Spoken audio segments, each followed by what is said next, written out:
High বন্ধুরা, আশা করি সমস্ত বন্ধুরা অনেক অনেক ভালো আছেন। আমার নিউ ব্লগে সবাইকে স্বাগত। বাড়িতে যখন কোনো সবজি থাকে না, আর সবজি যখন আগুন ছোঁয়া দাম হয়, তখন কিন্তু বাড়িতে প্রত্যেকেরই থাকে টমেটো, কাঁচা লঙ্কা, পেঁয়াজ।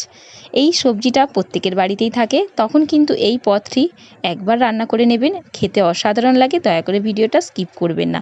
পেঁয়াজ টমেটোটা চৌকো চৌকো করে কেটে নিয়েছি, কাঁচা লঙ্কার মুখগুলো চিড়ে নিয়েছি, আর পরিমাণ মতো নুন দিয়ে নাড়াচাড়া করে ভেজে নেব গ্যাসটাকে মিডিয়াম রেখে।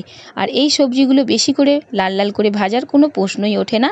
হালকা ভাজা হলেই তুলে নিতে হবে একটা প্লেটে, আর কিছুটা কড়াতে রেখে দেবো। এতটাই সুন্দর খেতে, না ট্রাই করলে বুঝতে পারবেন না। এবারে দিয়ে দিচ্ছি 4 কোয়া রসুন, 1 গাঁট আদা, 2 চামচ সাদা জিরে। এর সাথেই নাড়াচাড়া করে ভেজে নেব।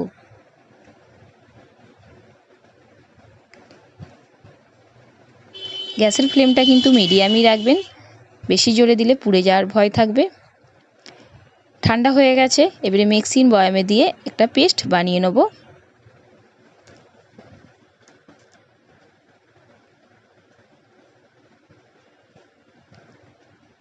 খুব কম টাইমের মধ্যে এই রেসিপিটা তৈরি হয়। অল্প করে জল দিয়ে পেস্টটা বানিয়ে নেব।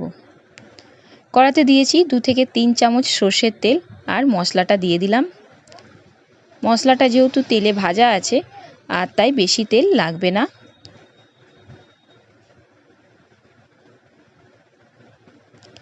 এবারে পরিমাণ মতন দিয়ে দিচ্ছি হলুদ গুঁড়ো,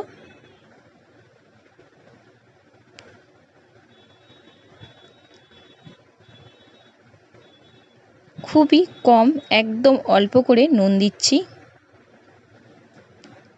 যেহেতু ভাজবার সময় নুন দিয়েছিলাম, তাই অল্প করে নুন দিলাম। আর হাফ চামচ দিলাম কাশ্মীরি লঙ্কার গুঁড়ো।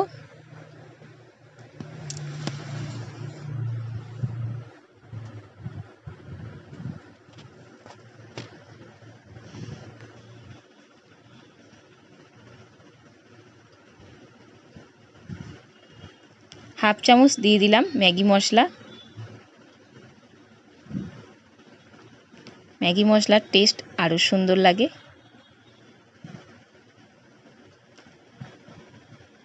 অল্প করে জল দিয়ে দিলাম।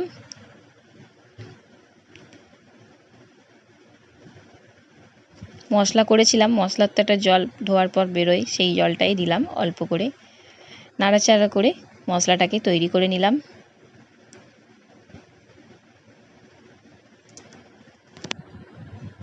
খুব কম টাইমে কিন্তু রেসিপিটা তৈরি হয়, একদম অল্প টাইমের মধ্যে। পেঁয়াজ লঙ্কা টমেটো ভেজে রেখেছিলাম যে, সেটা দিয়ে দিলাম। এবারে অল্প করে জল দিয়ে কিছুক্ষণের জন্য ঢাকা দিয়ে দেবো।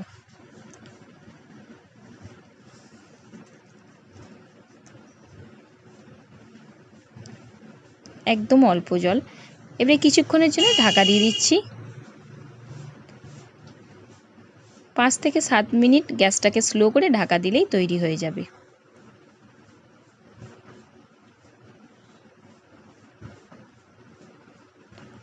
তৈরি হয়ে গেছে, এবারে আমি একটা প্লেটে তুলে নিচ্ছি। দেখুন কতটা সুন্দর লাগছে খেতে, আর দেখতে, খেতেও অসাধারণ। রুটি দিয়ে কিন্তু ফাটাফাটি, রুটি পরোটা দুর্দান্ত লাগে খেতে। অবশ্যই ট্রাই করবেন। আর ভিডিওটা আজকের মতন এখানেই শেষ। পুরো ভিডিওটা দেখার জন্য অসংখ্য ধন্যবাদ। পরের ব্লগে দেখা হবে। সুস্থ থাকবেন, সবল থাকবেন। বাই।